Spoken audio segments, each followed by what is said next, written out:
सुंदरवन जंगल में सारे पंछी एक पेड़ के पास इकट्ठा हुए थे। अभी तो सर्दियाँ शुरू ही हुई है, तो इतनी ठंड पड़ी है। पता नहीं आने वाले दिनों में ठंड कैसी होगी। तभी वहाँ पर सूचना पक्षी सूचना देने के लिए आ जाते हैं। सुनो सुनो सुनो, सुंदरवन जंगल के वासियों सुनो।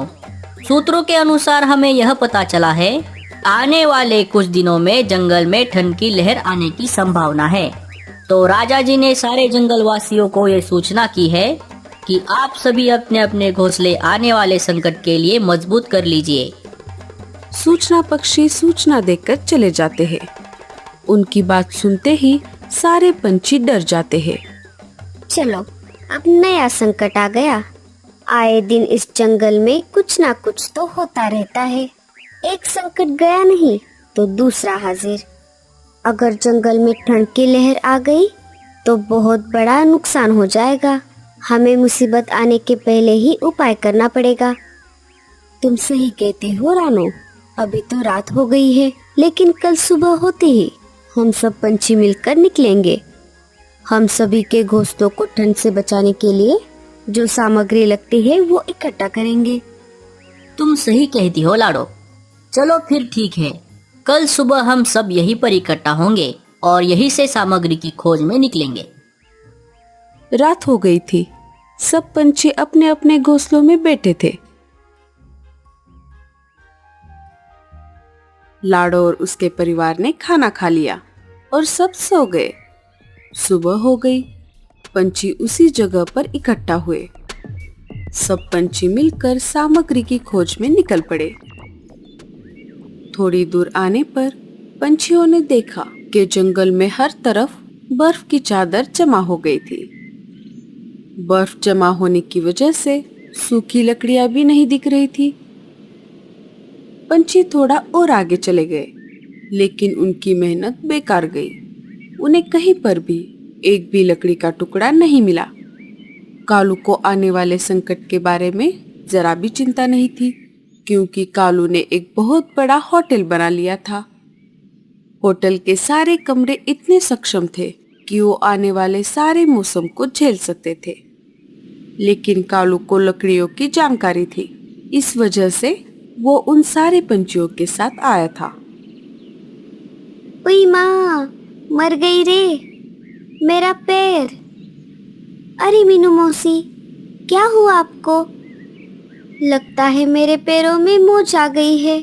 अब मैं ज्यादा देर तक नहीं उड़ सकती। मैं अब और आगे नहीं आ सकती। मैं यहीं से वापस चली जाती हूँ। जो होगा देखा जाएगा। हमें सूखी लकड़ियाँ मिल सकती है, लेकिन हमें थोड़ा और आगे जाना पड़ेगा। कालू भैया, हम सब बहुत थक गए हैं और आगे हम नहीं जा पाएंगे। हाँ कालू भैया, अगर हम आगे चले गए तो वापस आते आते ठंड की वजह से हम मर जाएंगे। हम यहीं से वापस चलते हैं। अच्छा ठीक है, चलो हम यहीं से वापस चलते हैं। जो होगा देखा जाएगा। सारे पंछी वापस अपने जंगल में आ जाते हैं। वापस आते आते उन्हें रात हो गई थी और सारे पंछी भी बहुत थक गए थे।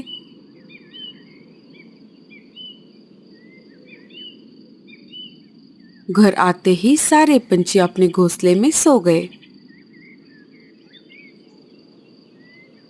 2-4 दिन ऐसे ही गुजर गए। एक दिन लाडो बाजार से सब्जियां खरीदकर अपने घर वापस जा रही थी। तभी रास्ते में उसे कालू कौवे का होटल दिखाई दिया।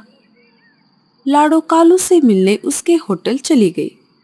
कालू होटल के बाहर ही रिसेप्शन काउंटर पे घोड़े बेचकर सो रहा था।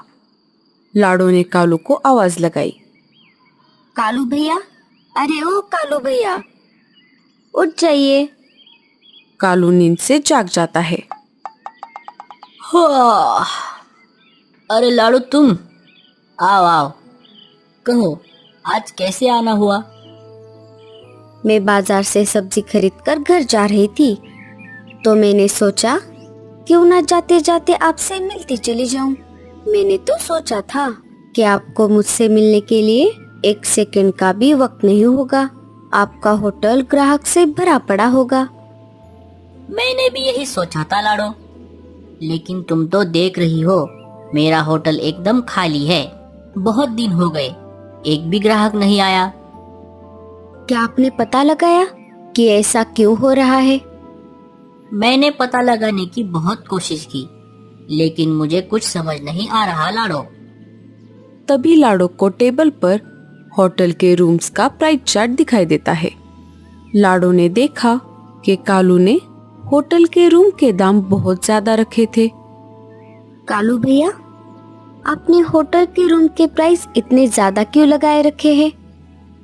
अरे वो क्या है ना लाडो, मेरा होटल ज्यादातर तो खाली ही रहता है, और जो ग्राहक रूम ले लेते हैं वो या तो मजबूरी से लेते हैं या फिर वो अमीर होते हैं। इसलिए जो भी ग्राहक होटल के रूम ले लेता है, मैं उससे ज्यादा पैसे ले लेता हूँ। अब समझ आया मुझे, आपके रूम के दाम बहुत ज्यादा है। अगर आपको लगता है कि आपका होटल कभी खाली ना रहे, तो आपको होटल के रूम का प्राइस कम करना पड़ेगा। शायद तुम सही कह रही हो लाडो, मैं आज और अभी से होटल का सारा सिस्टम ही बदल दूंगा। कालू भैया, मेरे दिमाग में एक आइडिया है। अगर हम मेरे आइडिया को इस्तेमाल करेंगे तो आपका होटल इस पूरी सर्दी में हाउसफुल रहेगा। अरे वाह लाडो, ऐसी कौन सी आइडिया है तुम्हारे पास, जल्दी बताओ। कालू भैया, आपको तो पता ही है, आने वाले दिनों में जंगल में ठंड की लहर